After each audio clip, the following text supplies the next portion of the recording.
All right, today on the podcast, I am joined by Audrey Blumberg, who's the owner, publisher of a few publications, The Breeze, The Chronicle, and TAPinto Flemington Raritan in New Jersey. And yeah, I've been following Audrey on LinkedIn for a while and thought I'd reach out to have her on. So Audrey, thank you for taking the time. I appreciate you being here today.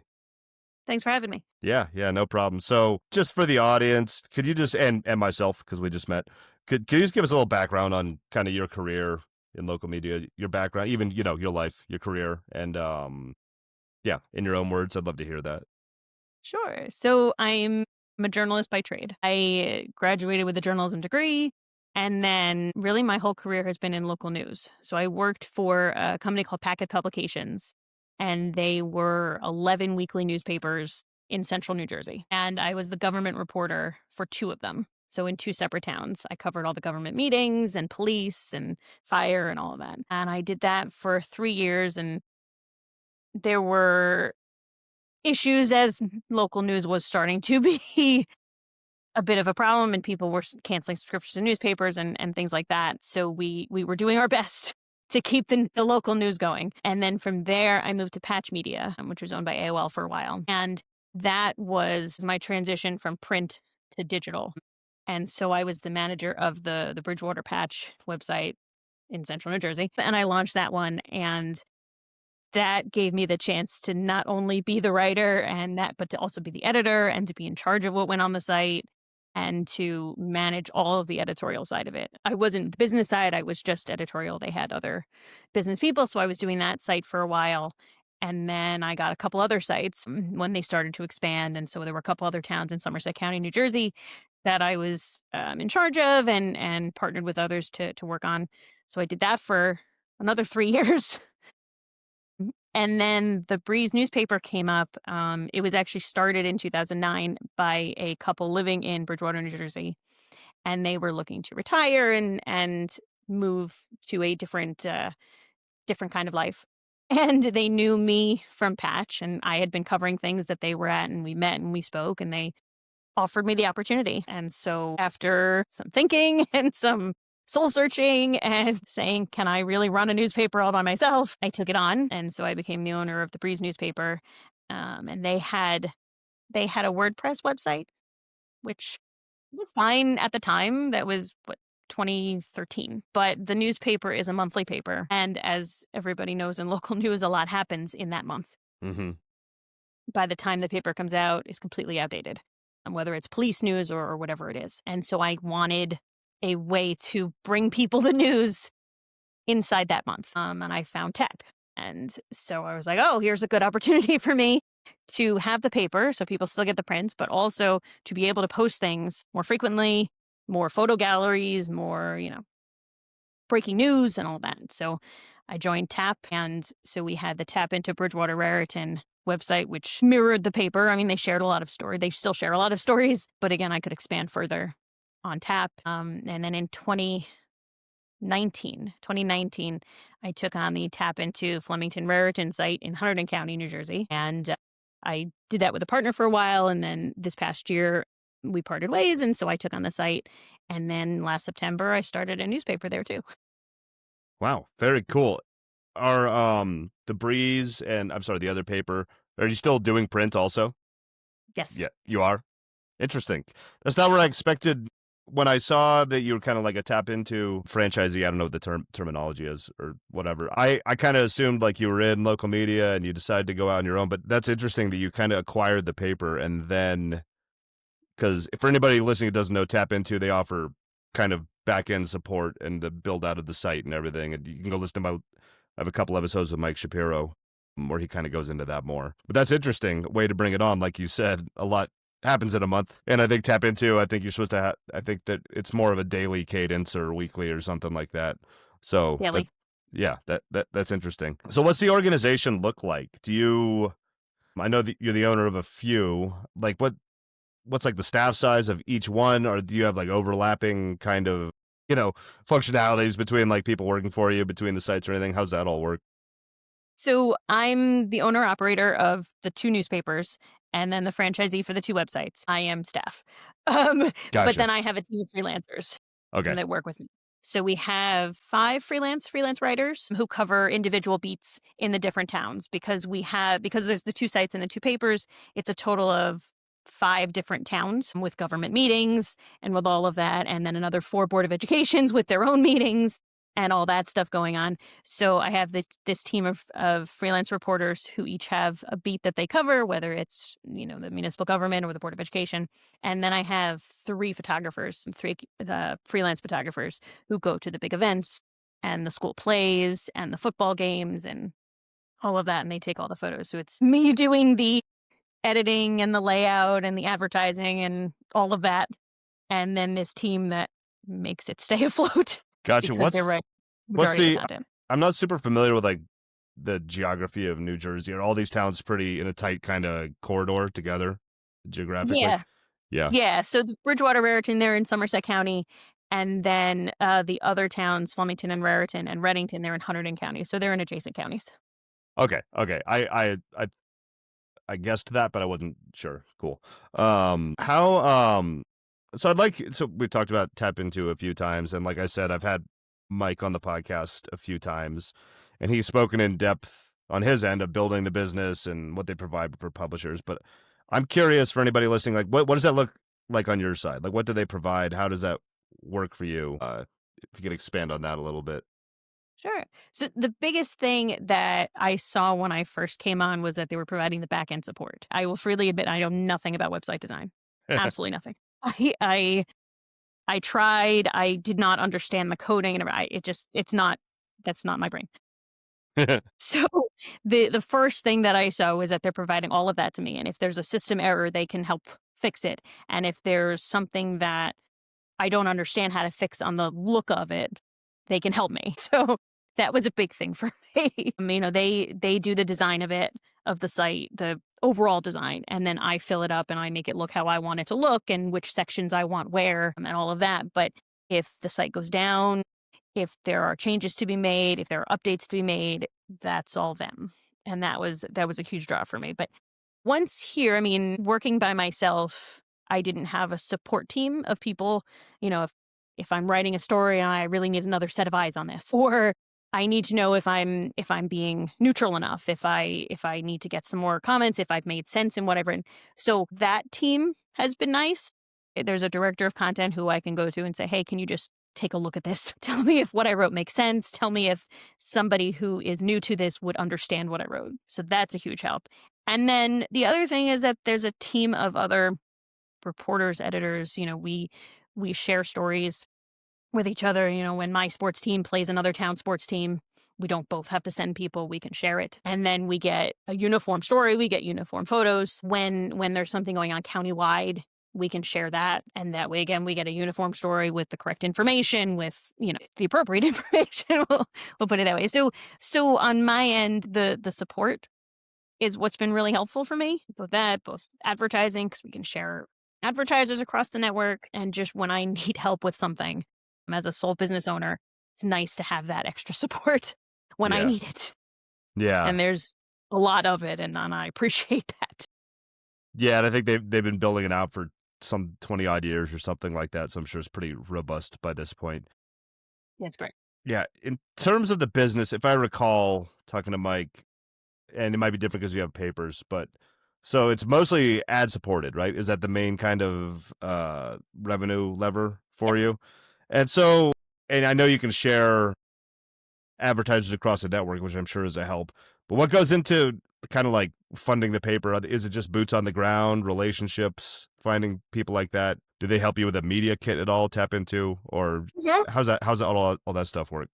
Yeah. So TAPinto has a full media kit that has the pricing and all of that, and we put that all together. And you can customize that for your own area based on the types of businesses you have in your own town, or the types of people that are calling or that are reaching out to you. But there's standard pricing that goes across the network. And then we adjust as needed based on who we're talking to. Sometimes you talk to a nonprofit and they may not have as much money as the big department store down the street or the mom and pop Right. shop and things like that. So we look at it as this is standard rates. And then, you are the boots on the ground. So your town, you know your areas, you're talking to them, so you figure it out. And it's the same thing I do with the paper, because paper is fully advertising funded also, both papers. And so, I have my rate card and I have my rates, and these are my rates, but I understand that one size does not fit all, especially Right. in business. So we have conversations, and I've created packages that extend both print and digital so that if clients want to try both options, I can work with them within their means and really get to know the people I'm working with. You have conversations with so many different people and they need so many different kinds of things. Like I'm working with a law firm, and what they need is they need to tell their story. And so we can offer them that side of things with content options. And then I have another business that just wanted, let me show this display ad, and this is who I am. And that's great. And so I can work with them both print and digital to get them what they need to get the word out. That's cool. And I know it's digital and print in two cases at least. Are there any other, do you have anything else? There's podcasts, social, anything like that going out? How's that all work?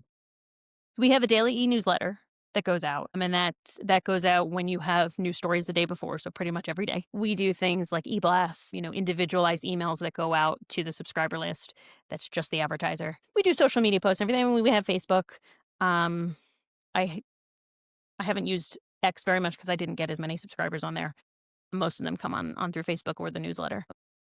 But that's social media. That's where we go. It's hard to do things like Instagram because it's just photos. Right. So Right. when I cover an event, it makes sense, but I can't link you back to the article, which then doesn't actually bring you to my site, which doesn't really do me or the advertisers any good. Yeah. Yeah. Instagram is very favorable to video these days, and video is hard to do on a daily reporting cadence for sure, unless you're to the scale where you can have a full-time person doing it or something like that. Yeah, I've heard certain that. events lead to it, but Yeah, I've heard that a lot. So I'm curious. So you've been running these for a while, 12 years for one, at least from the sounds of it. And there's been a lot of change in the tech space over the past couple of years. So I apologize. This has to come up on every podcast. I'd like to get your thoughts on AI and if you're using any tools or anything like that, or just general thoughts on that, because it's all over the place with local publishers that I talk to. So I'd love to get your take. I'll say I'm not a fan. I think there's a place for it. I think that, we just heard a presentation the other day talking about AI and how you can use it. And I understand that there's ways to use it when it's just like a press release or something like that. There's ways to set things so that you don't have to sit and retype the press release, or, you can make that work. But I think in regular journalism, I don't think there's a place for it at this point. That may change in the future. I don't know. But right now, I think what makes journalism and local news what it is the person on the ground talking to the people, Mm-hmm.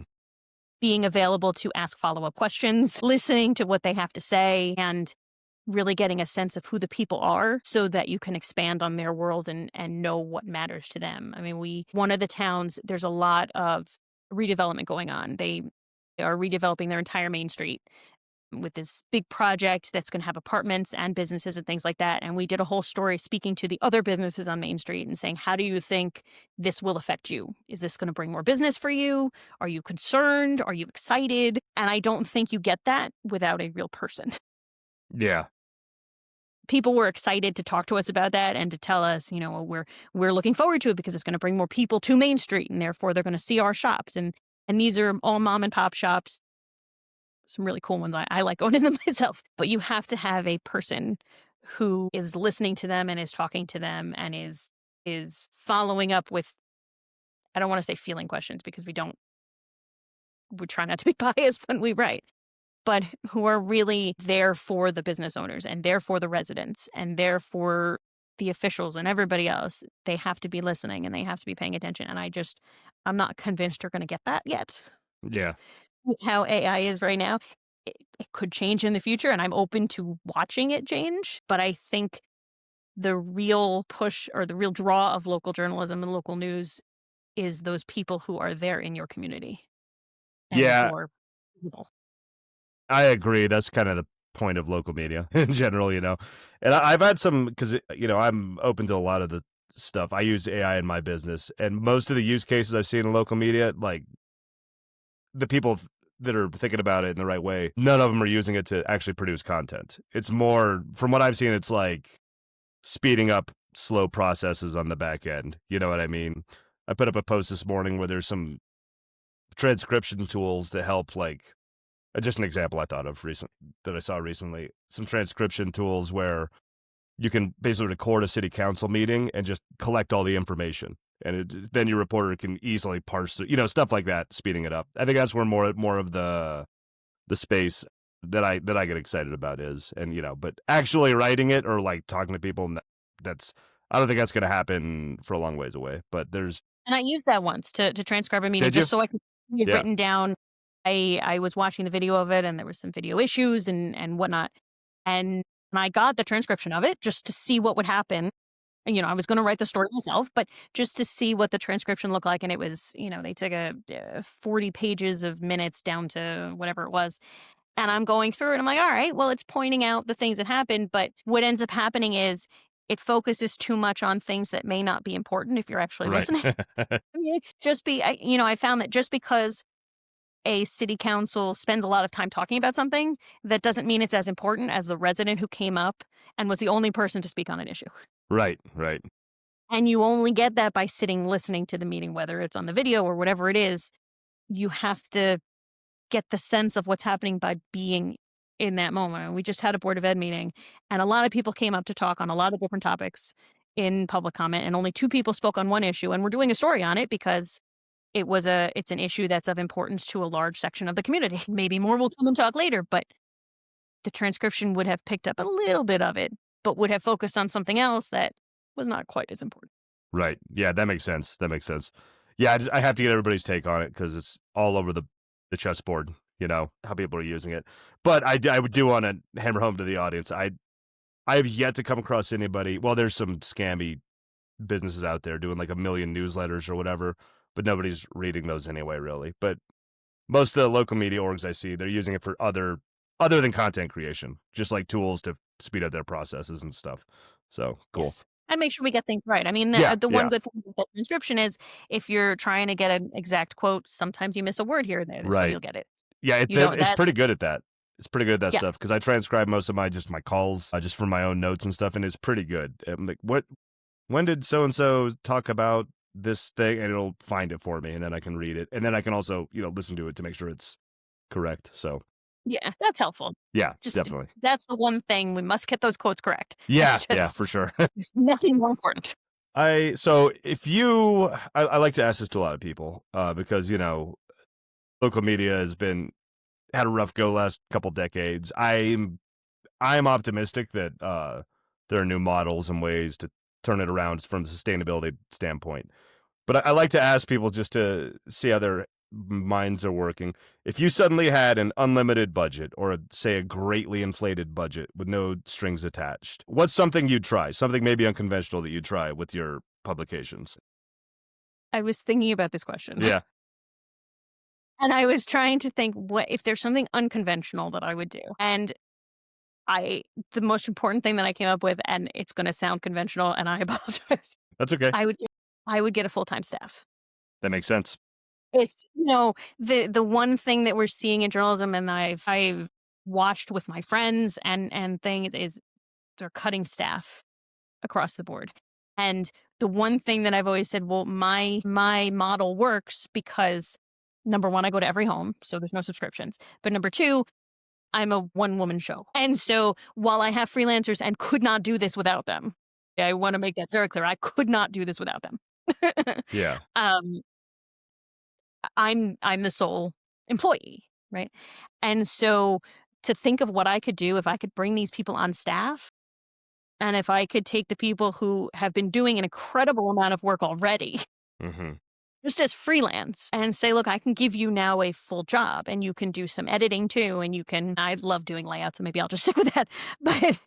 And I could bring on an advertising staff, sales staff to go boots on the ground because I do some of it, but there's only 24 hours in a day, and I can only be in so many places at once, and I have a family at home too. And so if I had unlimited, I would hire a staff. I would bring these people on, and I think the possibility. I started the second newspaper because I thought the possibilities were endless, and I still believe that I have been a firm believer for 13 years that this monthly newspaper with a daily website model is a fabulous model. Yeah. I can't take credit for starting the first paper. I bought it, but I am a full believer in no subscription, just give it to every single home in town, and it goes to every home, which for the Breeze is just under 22,000 homes, and you get it. I know I can't guarantee every single person's gonna open it up and read through the entire thing, although with the number of people who tell me they do, maybe they do, but I can guarantee you it's going to every home, and so the news that you need and the features on these people are going to every single home. And then I can also give you a website so that, when there's traffic on this road, I can tell you why. And I can tell you avoid that area. And I can tell you, the township is going to be voting on this tonight. You might want to go to the meeting. And so I am a firm believer in this model. And that's why I started the second paper, because I see how well it works and I see how much people are starved for it. Mm-hmm. There was another paper in that area where I am in Hunterdon County, and it had to shut down. People were angry. I mean, they wanted it very badly. They were talking about it, and I said, "Well, I'm already there. I might as well bring the print side too. They want it. They're going to read it. Let's do it." So I really if I could bring on a bigger staff and expand even more to certain areas, especially in Hunterdon County, they don't have a lot of print in there, and we have 2 tap sites in Hunterdon County, but there's always room for more. We have the south area of the county that's not covered yet. There's a couple areas in Somerset County. We have about 8 tap sites in Somerset County, but there's a couple areas that we haven't yet been able to cover because we're still, we're always looking for new people. If I could help bridge that gap and bring in more people, I would love to do it. I think as much as we say that print is dying, I just believe that there is a place for it.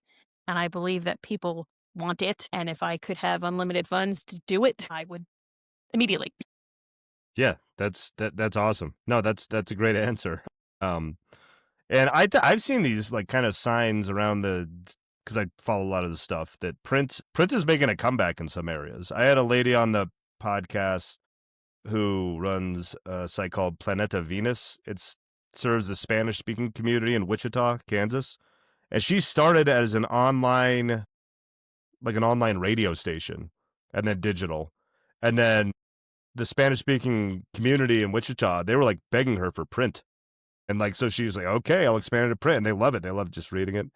And another thing, like just going to every home, like you said, with the print edition.